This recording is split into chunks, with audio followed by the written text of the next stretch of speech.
Selamat pagi. Assalamualaikum warahmatullahi wabarakatuh. Salam sehat, sejahtera, dan bahagia selalu. Anak-anak hebat yang ibu banggakan, marilah kita bersyukur atas nikmat sehat dan kesempatan sehingga kita bisa melakukan pembelajaran pada kali ini. Baiklah, marilah kita membuka pembelajaran kita dengan sama-sama melafazkan basmalah. Bismillahirrohmanirrohim. Materi kita pada kali ini adalah kasus pelanggaran hak asasi manusia.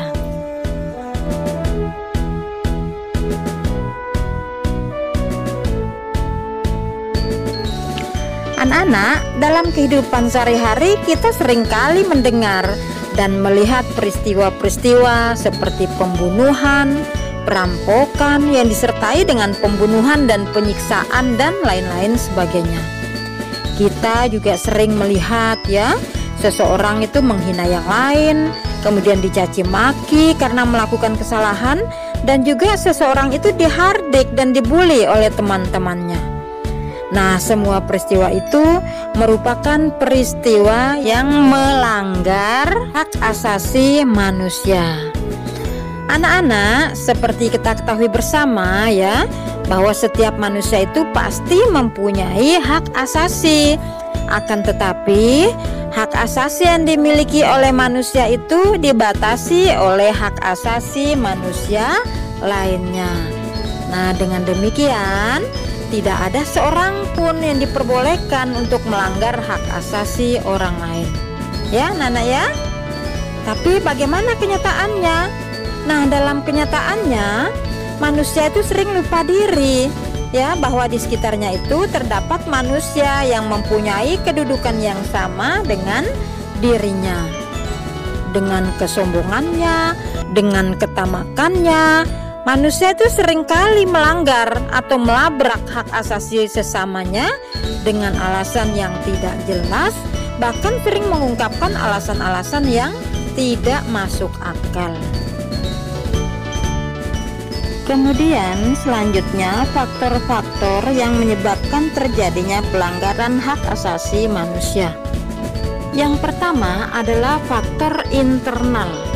Artinya, faktor tersebut merupakan dorongan untuk melakukan pelanggaran hak asasi manusia yang berasal dari dalam diri pelaku si pelanggar dari hak asasi manusia.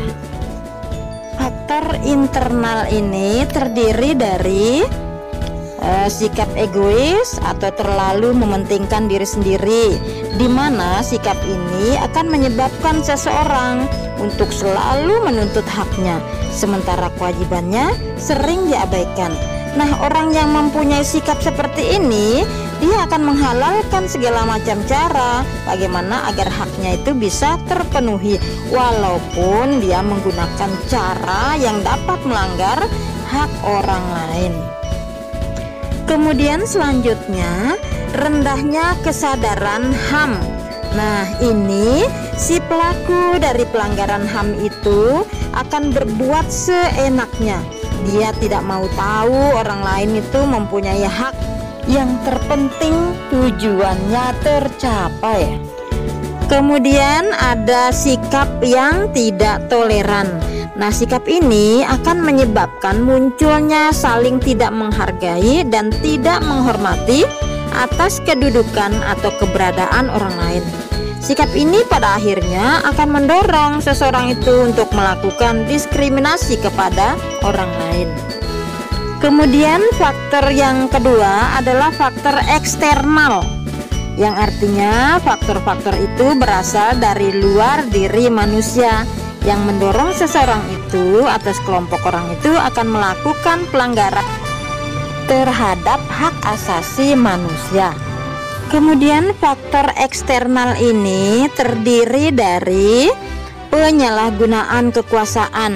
Nah, di sini penyalahgunaan kekuasaan ini tidak hanya kekuasaan yang menunjuk pada kekuasaan pemerintah, tapi juga bentuk-bentuk kekuasaan lainnya. Kayak contohnya orang yang punya kekuasaan di dalam perusahaan. Jadi kalau pengusaha tidak memperdulikan hak-hak buruhnya, ya jelaslah melanggar hak asasi manusia. Oleh karena itu, setiap penyalahgunaan kekuasaan akan mendorong timbulnya pelanggaran HAM. Kemudian selanjutnya ada ketidaktegasan aparat penegak hukum. Nah, di sini apabila aparat penegak hukum tidak bertindak tegas terhadap setiap pelanggaran HAM, maka tentu saja akan mendorong timbulnya pelanggaran HAM lainnya. Nah, penyelesaian kasus pelanggaran HAM yang tidak tuntas akan menjadi pemicu bagi munculnya kasus-kasus yang lain. Para pelaku pelanggaran HAM tidak akan merasa jera karena mereka tidak menerima sanksi yang tegas atas perbuatannya itu. Selain itu juga, aparat penegak hukum yang bertindak sewenang-wenang juga dapat dikategorikan sebagai bentuk pelanggaran HAM dan dapat menjadi contoh yang tidak baik. Selanjutnya, faktor penyalahgunaan teknologi. Nah, sehubungan dengan kemajuan teknologi ya, ini dapat memberikan pengaruh, ada pengaruh positif dan juga pengaruh negatif. Nah, yang kita bicarakan di sini adalah pengaruh negatif yang dapat memicu timbulnya kejahatan. Oleh karena itu, kita dalam memanfaatkan teknologi ini harus benar-benar dapat dimanfaatkan untuk hal-hal yang positif. Jangan sampai kita terkena dampak negatif dari kemajuan teknologi. Kemudian faktor selanjutnya adalah kesenjangan sosial dan ekonomi yang tinggi. Nah, di sini dalam hal kesenjangan sosial dan ekonomi ini terjadinya ketidakseimbangan yang mencolok di dalam kehidupan masyarakat. Nah, pemicunya adalah perbedaan tingkat kekayaan atau jabatan yang dimiliki. Jadi, marilah kita selalu menjaga agar jangan sampai terjadi pelanggaran hak asasi manusia. Semuanya berawal dari diri kita sendiri. Kita harus menyadari betapa pentingnya kita saling menghargai dan menghormati orang lain agar jangan sampai timbul hal-hal yang memicu terjadinya pelanggaran terhadap hak asasi manusia. Baiklah, terima kasih atas perhatiannya. Semoga bermanfaat bagi kita semua. Billahi taufiq wal hidayah. Wassalamualaikum warahmatullahi wabarakatuh.